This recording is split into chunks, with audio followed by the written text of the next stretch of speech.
extension of my eye. I get one shot. No. Second you touch that rifle, you're dead. This is true. And I strike you down. I know where you are now.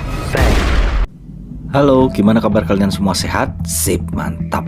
Kali ini gue mau membahas satu film Amerika yang bergenre perang. Film ini berjudul The Wall. Film ini dirilis pada tahun 2017 dan disutradarai oleh Dave Lichtman. Salah satu pemerannya adalah bintang SmackDown yang bernama John Cena. Dia ditemani oleh Nate Nagel dan Aaron Taylor Johnson. Film The Wall ini menelan anggaran sebanyak $3 juta dan berhasil mendapatkan box office sebanyak $4,5 juta. Film ini berfokus pada kejadian yang mencekam pada saat pasukan Amerika ini terancam jiwanya oleh penembak jitu dari Irak yang berjuluk Juba. Sebelum kita mulai, bagi kalian yang belum subscribe, silahkan subscribe dan aktifkan tombol notifikasinya agar kalian dapat terus mengikuti update dari film di channel ini.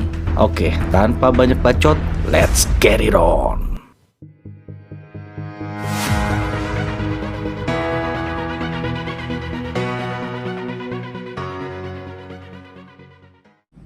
Film ini berkisah di tahun 2007. Pada saat itu, perang Amerika dan Irak bisa dianggap telah selesai. Namun secara tak terduga bahwa di hari yang sama, ada dua tentara Amerika yaitu Ice dan Matthew. Mereka ini terjebak di dalam medan perang. Mereka ini ditugaskan untuk menginvestigasi serangan sniper yang terjadi di wilayah konstruksi jaringan pipa. Di daerah tersebut terlihat beberapa korban yang telah mati dengan keadaan tertembak di kepalanya. Setelah menunggu selama kurang lebih 20 jam, Matthew ini merasa keadaan sudah mulai aman.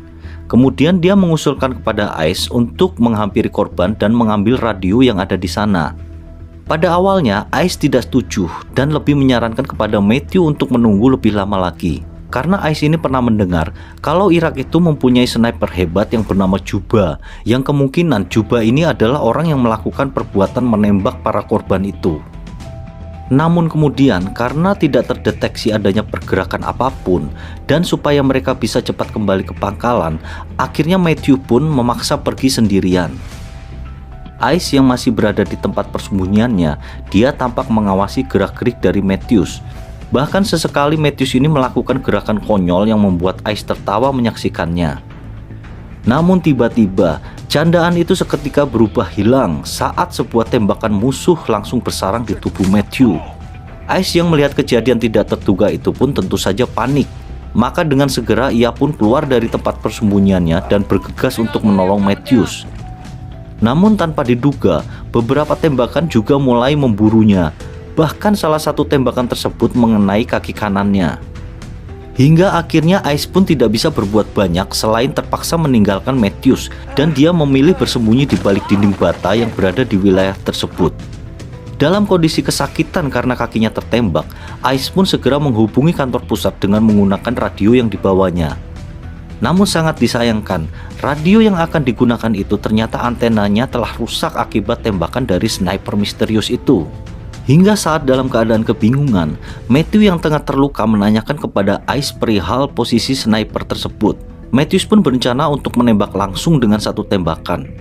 Ice yang memang tidak mengetahui posisinya itu akhirnya menyuruh Matthew supaya tidak melakukannya karena resikonya sangat besar. Hal itu bisa berakibat Matthew tewas. Dalam keadaan menahan sakit karena luka tembak di lututnya yang sangat parah dan terus mengucurkan darah, Ice pun mencoba mencari tahu letak posisi sniper tersebut berada. Dia melakukannya dengan cara melubangi dinding untuk mendapatkan pandangan. Dan pada saat Ice ini telah siap dengan teropongnya, Matthew tiba-tiba jatuh pingsan. Ice kemudian bingung apa yang harus dilakukan selanjutnya. Dia pun memutuskan untuk mengeluarkan peluru yang bersarang di lututnya tersebut dan langsung membungkusnya dengan perban. Namun karena terlalu banyak kehilangan darah, akhirnya Ice pun pingsan.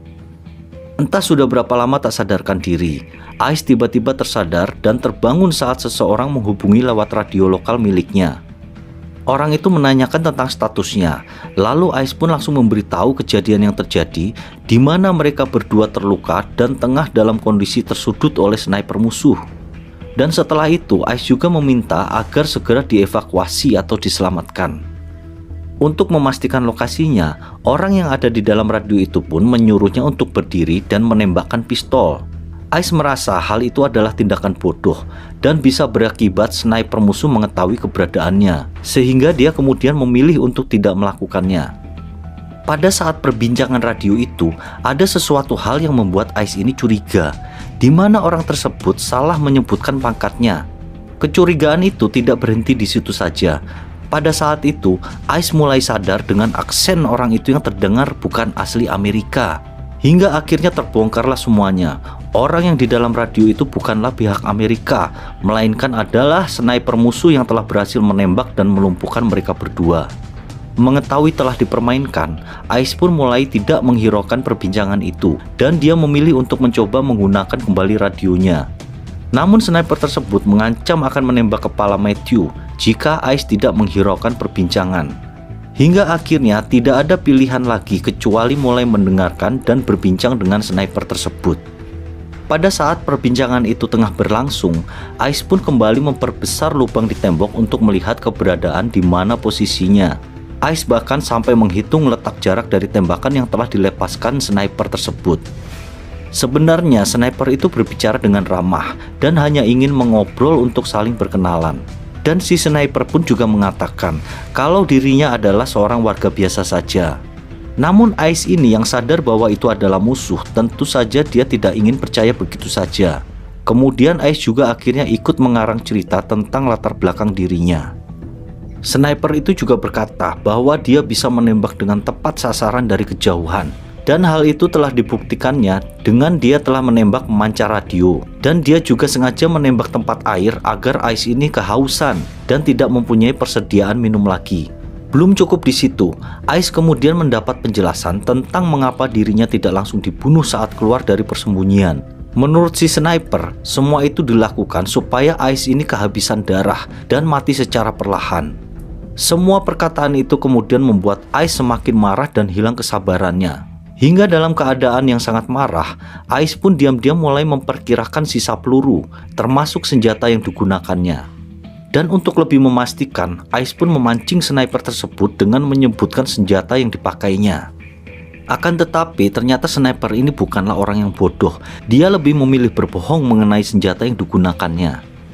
Di tengah obrolan tersebut, Ice ini mendengar ada suara gesekan semacam bahan seng atau plat. Kemudian Ice segera menggunakan teropongnya untuk melihat ke daerah sekitar. Menurut perkiraan dia, kemungkinan besar sniper tersebut tengah bersembunyi di atas tumpukan limbah. Tempat itu ada di ujung reruntuhan bangunan. Ice ini mulai menyimpulkan bahwa sniper itu adalah Juba, yang seorang legenda sniper Irak yang sangat mematikan. Juba ini pernah berhasil membunuh 75 tentara Amerika tanpa ketahuan di mana posisi melakukan tembakan.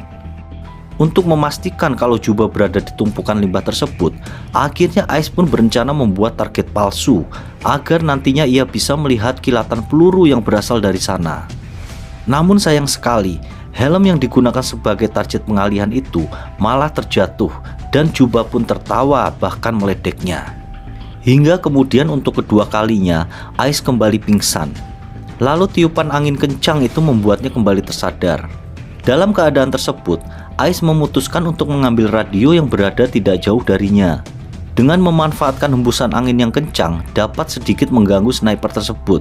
Dia melakukannya dengan memanfaatkan hembusan angin yang kencang, karena hembusan angin ini dapat sedikit mengganggu sniper itu. Kemudian dengan susah payah, Ice pun akhirnya berhasil bisa mengambil salah satu ransel dan juga bahkan radionya. Beberapa tembakan pun sempat nyasar ke arahnya, namun seperti biasa, sniper tersebut hanya menggertak. Dan Ice pun beruntung akhirnya ia bisa menemukan sisa air minum di dalam ransel, dan dia pun mulai meminumnya. Belum sempat Ice ini selesai minum, Ice pun kembali panik saat tembakan musuh berhasil menembus dinding di sampingnya. Bahkan sang sniper pun mulai mengatakan bahwa tembakan yang dilepaskan tadi sengaja dibiarkan meleset. Tujuannya adalah hanya untuk menakut-nakuti, sekalian merusak berbagai barang penting yang sedang digunakan oleh Ice. Dan benar saja, Ice pun kemudian menyadari bahwa teropong yang sebelumnya digunakannya itu telah rusak akibat terkena tembakan peluru dari sniper itu. Di saat Ice sangat kalut, kemudian Ice mengetahui dan tersadar bahwa Matthew ini ternyata masih hidup. Hingga supaya sang sniper tidak menyadari hal itu, Ice pun kemudian mengisyaratkan agar Matthew bergerak perlahan. Dan untuk lebih jauhnya, segera memberitahukan tentang posisi keberadaan sang sniper yang berada di tumpukan limbah itu. Kemudian untuk memperlancar taktiknya, Ice pun kembali mengajak sang sniper tersebut untuk kembali mengobrol sampai Ice benar-benar yakin kalau Matthews ini berhasil meraih senjatanya. Namun secara tidak sadar, saat Ice berkomunikasi dengan Matthews, ternyata radionya masih menyala dan hal itu membuat sang sniper tersebut mendengarnya. Akan tetapi beruntungnya saat itu Matthews sudah berada di posisi dan langsung menembakkan beberapa tembakan ke arah tumpukan limbah. Namun sayang sekali usaha tersebut gagal karena selang tak lama setelah Matthews menembak, sang sniper pun langsung kembali membalas dengan tembakan dan hal itu membuat Matthews terkapar di hadapan Ice. Di saat rasa putus asa dan merasa tidak ada harapan lagi, Ice pun kemudian mendengar desis radio dan ia pun kemudian mulai memperbaiki antena radio miliknya. Ia mengganti antena radio yang rusak itu dengan radio yang telah diambil tadi. Kemudian radio akhirnya bisa berfungsi kembali dan akhirnya berhasil tersambung ke kantor pusat. Ice yang semula mulai menyerah seolah menjadi kembali mendapat semangat baru dan harapan bahwa dirinya akan segera terselamatkan. Namun sayang sekali, dengan cepat frekuensi radio segera ditutup dan sniper tersebut langsung mengambil alih pembicaraan dengan kantor pusat. Dia mengabarkan kalau misi mereka baik-baik saja. Setelah kantor pusat mendengar semua dalam kondisi baik-baik saja, kantor pusat pun mengabarkan kalau penjemputan akan segera dilakukan sore hari. Ice yang mendengarkan obrolan antara sniper itu dengan kantor pusat, dia mulai menyadari bahwa selama ini sniper ternyata sengaja meminta bantuan dan membiarkan tentara Amerika datang ke tempat ini yang nantinya akan dia bantai satu persatu. Kemudian untuk ketiga kalinya, Ice pun kembali pingsan dan saat tersadar di sore harinya, akhirnya dia memutuskan untuk mengambil senjata milik Matthew dengan bantuan sebuah tambang yang ia temukan. Sementara itu, di tempat lain mulai terlihat sebuah helikopter menuju arahnya. Sebelum bantuan itu tiba dan dibantai habis oleh sang sniper, akhirnya Ice pun memutuskan untuk menyerang lebih dahulu. Setelah senjata berada di posisi, Ice pun nekat langsung meruntuhkan tembok yang tersisa. Dan hal itu membuat sniper musuh pun sedikit kesulitan karena pandangannya terhalang oleh debu dan runtuhan. Hingga akhirnya sang sniper pun menembak secara acak di antara debu-debu tersebut. Dan saat itulah Ice pun melihat kilatan tembakan dan langsung menembakkan senjatanya ke arah kilatan itu. Kemudian setelah dirasa sudah cukup berhasil melumpuhkan sniper musuh, Ice pun akhirnya berdiri dan para penolong pun langsung mengamankan suasana di sana. Saat akan dibawa, Ice pun sempat mengatakan kalau di tumpukan limbah di sana masih ada musuh. Namun sayang sekali mereka tidak mendengar karena suaranya terhalang oleh gemuruhnya suara helikopter.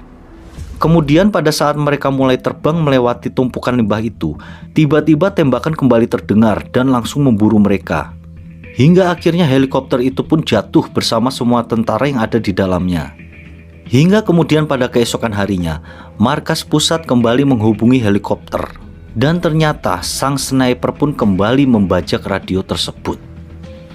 Itu tadi ya pembahasan tentang film The Wall ini, yang ternyata ini adalah film langka karena film ini adalah film yang dimenangkan oleh lawannya gitu. Tapi film ini cukup menghibur ya, dari awal sampai akhir ini penuh ketegangan. Ya paling enggak pembahasan film ini bisa menghibur kita semua. Terima kasih atas waktu kalian. Bagi kalian yang belum subscribe, silahkan subscribe, like, comment, and share. Thank you and see you.